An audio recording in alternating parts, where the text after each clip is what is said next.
ယောဂီများအလုံးချိန်15မိနစ်တရားထိုင်မှဖြစ်ပါတယ်မိမိတို့ရဲ့ခန္ဓာကိုယ်အရိယာပုဂ္ဂိုလ်စိတ်တိုင်းကြပြင်လိုက်ပါအမျိုးသားများကတင်မြင်ခွေထိုင်ပါမျိုးသမီးယောဂီများလည်းတင်မြင်ခွေထိုင်လို့ကထိုင်နိုင်ပါတယ်ကြုံကြုံလေးထိုင်လို့ကထိုင်နိုင်ပါတယ်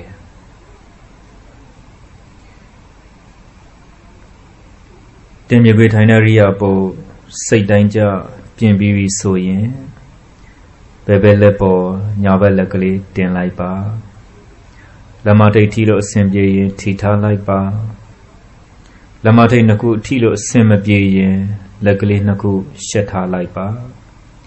လက်မထိပ်နှစ်ခုထိခြင်းမထိခြင်းကအဓိကမဟုတ်ပါဘူးအဆင်ပြေသလိုထားလိုက်ပါခါကလေးပုံမှန်ထားပါ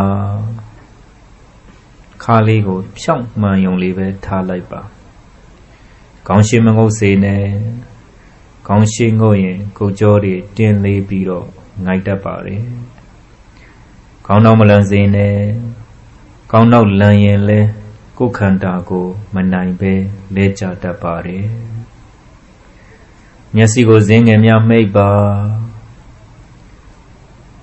မျက်ဝန်းထဲမှာအယောင်ဆက်အလင်းတွေဝင်ရင်အာယုန်တွေထွေပြားတတ်ပါတယ်မျက်စိကိုအသာရလေးမှိတ်ထားလိုက်ပါတင်မြင်ခွေထိုင်ပါဘယ်ဘက်လက်ပေါ်ညာဘက်လက်ကလေးတင်ပါခါကလေးပုံမှန်ထားပါခေါင်းရှိမငုတ်စေနဲ့ခေါင်းနောက်မလန်စေနဲ့မျက်စိကိုဇင်းငယ်များမှိတ်လိုက်ပါမိမိတို့ရဲ့ခန္ဓာကိုယ်အရိယာပုစိတ်တိုင်းကြပြင်ပြီးပြီဆိုရင်နာသီဝကိုတတိကပ်ပါဝင်လေထွက်လေမြင်အောင်ကြည့်ပါအာယုံတစ်ပါးစိတ်မသွားစေနဲ့နာသီဝကိုတတိကပ်တဲ့စာလို့ပြောတော့တမ္မာတတိမဂ္ဂင်အာယုံတစ်ပါးစိတ်မသွားစေနဲ့စာလို့ပြောတော့တမ္မာဝါယမမဂ္ဂင်မိမိရဲ့စိတ်တစ်ခုတည်းအာယုံတစ်ခုမှာစူးစီးနိုင်ပါစေစာလို့ပြောတော့တမ္မာတမာတိမဂ္ဂင်နာသီဝလေးလေးတို့ထိဝင်သွားတယ်နာသီဝလေးလေးတို့ထိထွက်သွားတယ်ဒီသဘောလေးကိုပဲတတိကပ်ပြီးတော့ရှုမှတ်ပေးပါ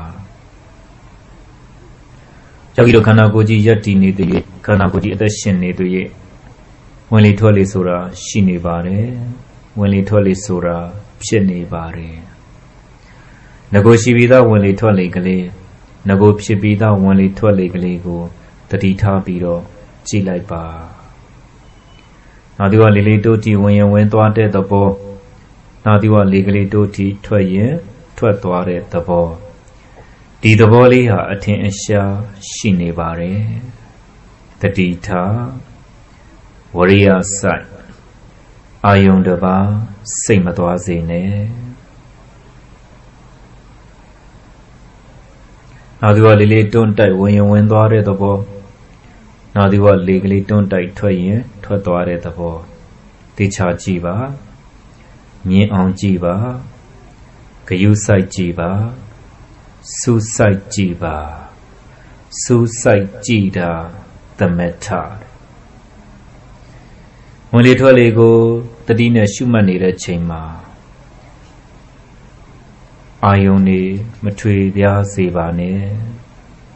ဝင်လေထွက်လေကိုတတိနဲ့ရှုမှတ်နေတဲ့ချိန်မှာစိတ်တွေဟိုရောက်ဒီရောက်မရောက်ပါစေနဲ့ဝင်လေထွက်လေကိုတတိနဲ့ရှုမှတ်နေတဲ့ချိန်မှာစိတ်တွေဟိုပြေးဒီပြေးမပြေးမိပါစေနဲ့နာသီးဆုံးနာသီးဝနှခမ်းဖြားဝင်လေထွက်လေလေးပေါ်မှာပဲအာယုံကျနေပါစေတတိထားပြီးတော့ကြည်ပါဂယုစိုက်ပြီးတော့ကြည်ပါစူးစိုက်ပြီးတော့ကြည်ပါယောဂီတို့ရဲ့နာသီးဆုံးနာသီးဝနှခမ်းဖြားမှာဝင်လေထွက်လေကလေးထင်ထင်ရှားရှားရှိနေပါတယ်င ကိုရှိပြီးသားဝင်လေထွက်လေလေးကိုနောက်ကနေတတိလေးကပ်ပြီးတိတိပေးနေုံပါပဲယောဂီတို့တွေနေ့စဉ်နဲ့မျှလောကထဲမှာရုံးကန်သွားလာရှောက်ဖွေနေတော့ကဝင်လေထွက်လေရှိမှန်းတတိကောင်းကောင်းမထားတော့မသိကြဘူးတဲ့လောကထဲမှာဆိုရင်နေ့စဉ်ဘလို့အသက်ရှူနေသလဲလောဘနဲ့အသက်ရှူထုတ်နေကြတယ်ဒေါသနဲ့အသက်ရှူထုတ်နေကြတယ်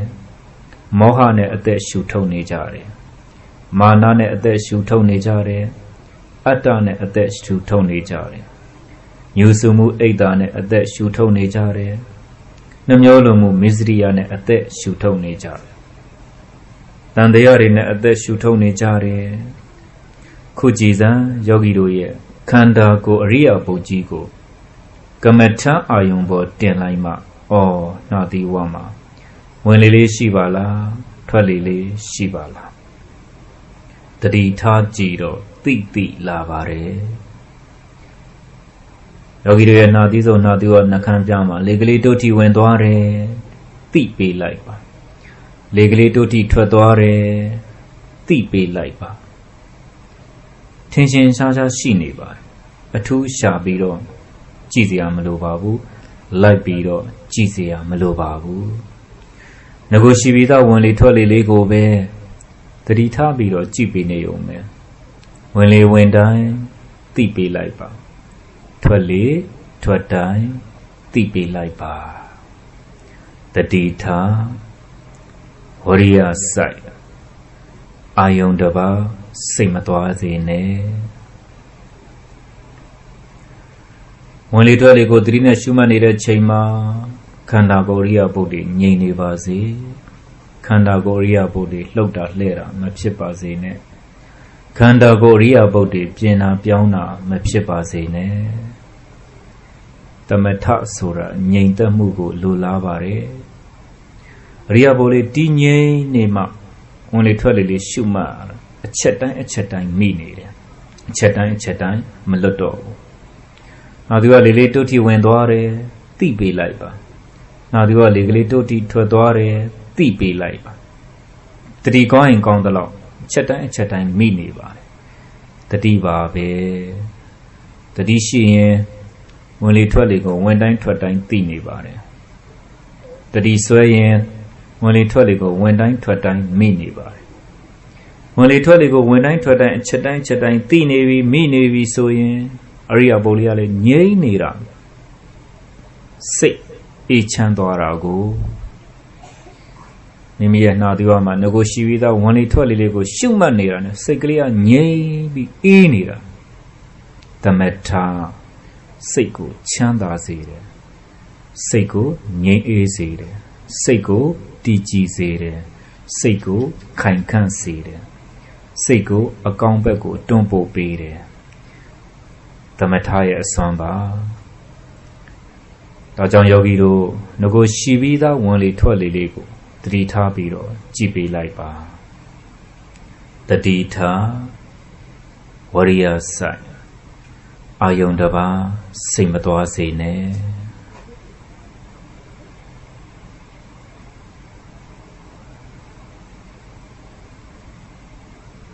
ယောဂီတို့ဝင်လေထွက်လေကိုတတိနဲ့ရှုမှတ်လာတာအချိန်7မိနစ်ရှိသွားပါပြီအချိန်7မိနစ်ဆိုတော့တချို့ယောဂီတွေအရိယာပုဒ်တွေငြိမ်နေပြီအရိယာပုဒ်လေးကိုတည်ငြိမ်နေတာဘာလို့အဲ့လိုအရိယာပုဒ်လေးငြိမ်သွားတာလဲဆိုရင်ဝင်လေထွက်လေကိုဝင်တိုင်းထွက်တိုင်းအချက်တိုင်းတတိနဲ့မိနေလို့အရိယာပုဒ်လေးကလည်းငြိမ်နေပြီစိတ်ကလေးကလည်းအေးနေပြီခန္ဓာကိုယ်ထဲမှာအပူတွေလည်းရှင်းနေပြီစိတ်ဤချမ်းသာခြင်းဆိုတာဒါပြောပါလားလက်တွေ့ကြအာထုတ်တော့လက်တွေ့ကြအကျိုးခံစားရတာပေါ့တတိထားပေးပါတတိမလွတ်ပါစေနဲ့အရေးကြီးဆုံးကတတိပါပဲတတိရှိနေရင်ရိယာပုဒ်လေးကငြိမ်နေပြီကိုယ်စိတ်ကိုနိုင်သွားတယ် နောက်သူကလေးလေးတိုးထီဝင်သွားတယ်တိုးတူပြီးတော့သိလာတယ်အော်ဒါရုပ်တရားလေးပဲနောက်သူကလေးလေးတိုးထီပြီးတော့ထွက်သွားတယ်နောက်သူကမှလေးလေးဝင်တိုင်းထွက်တိုင်းအောင်အော်ဒါရုပ်တရားပဲဒါရုပ်တရားပဲတိုးတူပြီးတော့သိလာဝင်လေးလေးကရုပ်တရားပါလားထွက်လေးလေးကရုပ်တရားပါလားအော်ဒုဘဝဒုခန္ဓာဝင်လေထွက်လေတစုံရှိလို့အသက်ရှင်သန်ခွင့်ရနေပါလားဝင်လေထွက်လေတစုံပဲရှိနေပါလားလို့သိလိုက်တဲ့စိတ်ကလေးကနန္တရားရုပ်တရားနဲ့နန္တရားတတိကောင်းရင်ကောင်းတယ်လို့ယုံနံကွဲပါတယ်တတိကောင်းရင်ကောင်းတယ်လို့ပညာပရမတ်ကွဲပါတယ်တတိကောင်းရင်ကောင်းတယ်လို့မရှိတရားနဲ့အရှိတရားကွဲပါတယ်ကဲယောဂီတို့ရှုမှတ်လာတော့7မိနစ်ကျော်လာပြီပညာပရမတ်လည်းကွဲပြီယုံနံလည်းကွဲပြီမရှိတရားနဲ့အရှိတရားလည်းကွဲပြီဆိုရင်ခန္ဓာဘက်ကိုညံလှည့်ကြည့်လိုက်ပါရုပ်ကဘယ်သဘောရှိလဲနာမ်ကဘယ်သဘောရှိလဲဉာဏ်နဲ့စောင့်ကြည့်လိုက်ပါယောဂီတို့ရှုမှတ်လာတော့7မိနစ်ကျော်လာပြီဒီတော့တင်ပါးတွေလည်းပူလာမယ်တချို့ယောဂီတွေခြေပြားတွေကျန်လာမယ်ဒါကိုဉာဏ်နဲ့စောင့်ကြည့်ပါဩတင်ပါးပူလာပြီတင်ပါးဆိုတာမှတ်လိုက်တော့ပညာသဘောပူရာကပရမတ်သဘောပညာတိန်ထပိတဝါတင်ပါးဆိုတာမှတ်တဲ့သဘောကိုဖြုတ်လိုက်ပရမတ်ဆိုတဲ့ပူတဲ့သဘောကိုနောက်ကဉာဏ်နဲ့ကြည့်လိုက်ပါပူရာဘယ်လိုလဲဘယ်လိုပူရာလဲပူတဲ့သဘောကဘယ်လိုလဲနောက်ကဉာဏ်နဲ့စောင့်ကြည့်လိုက်ပါပူရာလေးကတိုးလာသလားဆိုးလာသလားရော့သွားသလားအတအားပူနေပြီဉာဏ်နဲ့တခြားစုစိုက်ကြည့်လိုက်တော့ပူတဲ့သဘောလေးကျသွားတယ်ကဲလို့ဆိုရင်တအားပူတဲ့သဘောလေးကဘယ်ရောက်သွားပြီလဲပြက်သွားပြီဩပူတဲ့သဘောလေးလည်းမမြဲပါလားဘုရားပြောတာဒါပဲတပ္ပိသင်္ခါရအနိစ္စပူတဲ့သဘောလေးလည်းမမြဲဘူးဒီပူရာကြီးကမချမ်းသာဘူးတပ္ပိသင်္ခါရဒုက္ခဆင်းရဲတယ်ဒါကြီးကိုမပူနဲ့လို့ငါပြောပန်ခြင်းမရှိဘူးတပ္ပိဓမ္မအနတ္တငါမပိုင်ဘူးဩခန္ဓာတဲမှာဖြစ်ချင်းပြက်ချင်းပဲရှိတယ်ဖြစ်ချင်းပြက်ချင်းပဲရှိတယ်ဆိုပြီးတော့နောက်ကဉာဏ်ကကွဲကွဲပြားပြားသိလာခန္ဓာရဲ့သဘောတွေပဲဒါခန္ဓာရဲ့သဘောတွေပဲပူတဲ့သဘောလေးလည်းမမြဲပြက်သွားတာပဲကျင်တဲ့သဘောလေးလည်းမမြဲပြက်သွားတယ်စူးတဲ့သဘောလေးလည်းမမြဲပြက်သွားတယ်အောင်းတဲ့သဘောလေးလည်းမမြဲပြက်သွားတယ်နားတဲ့သဘောလေးလည်းမမြဲပြက်သွားတယ်ဩခန္ဓာကြီးမှာဖြစ်ချင်းပြက်ချင်းပဲရှိပါလားဉာဏ်ကသိပြီလားယောဂီတို့လှုပ်ယူစရာမလိုဘူးဉာဏ်ကအလုံးလုံးသွားတာဉာဏ်ကအလုံးလုံးသွားမှာပေါ့ရှေ့ကခန္ဓာကြီးကလည်းဖြစ်ချင်းပြက်ချင်းတွေပြနေတာကိုဉာဏ်ကသူ့အလုပ်သူလုပ်တော့ယောဂီတို့ကထိုင်ပြီးကြည့်နေုံကိုဘာမှလှုပ်စရာမလိုဝင်ရှုပ်စရာလည်းမလိုငါလည်းရောစရာမလိုခန္ဓာနဲ့ဉာဏ်နဲ့အလုံးလုံးနေလိမ့်မယ်ယောဂီတို့ရှုရင်းမှန်ရင်ယုံနံကွယ်ရင်းနဲ့ပူတဲ့သဘောကျင်တဲ့သဘောစူးတဲ့သဘောအောင်းတဲ့သဘောတွေပေါ်လာမယ်မပေါ်နဲ့လို့ပြောလို့မှမရငါမပိုင်ဘူးလေခန္ဓာရဲ့သဘောတွေဒါကိုဉာဏ်နဲ့ပဲစောင့်ကြည့်နေလိုက်ပူပါစေခန္ဓာရဲ့သဘောပဲကျင်ပါစေခန္ဓာရဲ့သဘောပဲနောက်ကဉာဏ်နဲ့စောင့်ကြည့်အနေစာဘုရားကမမြဲဘူးလို့ပြောပြီးသားဒုက္ခဆင်းရဲတွေလို့ပြောပြီးသားအနတ္တငါမပိုင်ဘူးလို့ပြောပြီးသားအတုပါဘယ်နေရာကြည့်ကြည့်မတင့်တယ်ဘူးလို့ပြောပြီးသားဩဖြစ်ချင်းပြက်ချင်းတွေပဲရှိတာပဲနေသာဒုက္ခအနတ္တအတုပဖြစ်ချင်းပြက်ချင်းတွေပဲရှိတယ်ဒါကိုဉာဏ်နဲ့သိချကြည့်ပါတတိထားဝရိယစပညာနဲ့စောင့်ကြည့်ပါတတိထားဝရိယစပညာနဲ့စောင့်ကြည့်ပါ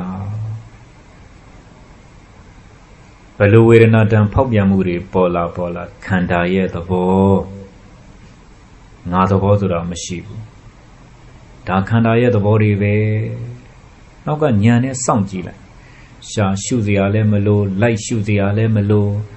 ဉာဏ်ဆိုတာစောင့်ကြည့်ရတဲ့သဘောပဲဘာလို့စောင့်ကြည့်ခိုင်းတယ်လဲဆိုဉာဏ်ကမကြည့်လဲခန္ဓာကြီးကပြနေတာပဲပြပါစေပေါ့ခန္ဓာကသူ့အလုပ်သူလုပ်တာပဲဉာဏ်ကလည်းကိုယ်လုပ်ကိုယ်လုပ်နောက်ကအေးအေးဆေးဆေးလေးစောင့်ကြည့်နေလိုက်ပူတဲ့သဘောလေးလည်းမမြဲကျင်တဲ့သဘောလေးလည်းမမြဲစူးတဲ့သဘောလေးလည်းမမြဲအောင်းတဲ့သဘောလေးလည်းမမြဲအနေစပြက်ပြီးဘယ်သူနဲ့ဆုံးဖြတ်ချက်ကြကြည့်မလဲဆိုဉာဏ်နဲ့ကြည့်ပေါ့ခန္ဓာကဖြစ်ပြီးတော့ပြက်ဒုက္ခသစ္စာနောက်ကစောင့်ကြည့်တဲ့ဉာဏ်ကမေဃသစ္စာပဲတတိထားဝရိယစိုက်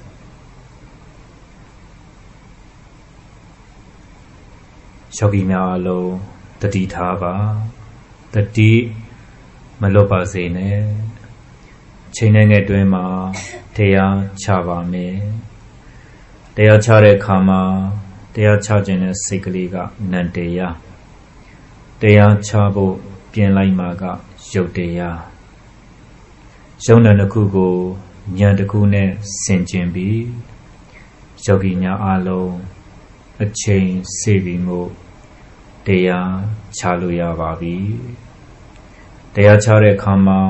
မိမိတို့ရဲ့ခန္ဓာကိုယ်အရိယာပုဂ္ဂိုလ်ဖြည်းဖြည်းလေးလှုပ်ပါဖြည်းဖြည်းလေးဖြုတ်ပါတရားဆိုတာနူးညံ့နေတရားဆိုတာတိမ်မွေ့တယ်ယောဂီများအလုံးအချိန်စေပြီးမို့တရားချလို့ရပါပြီ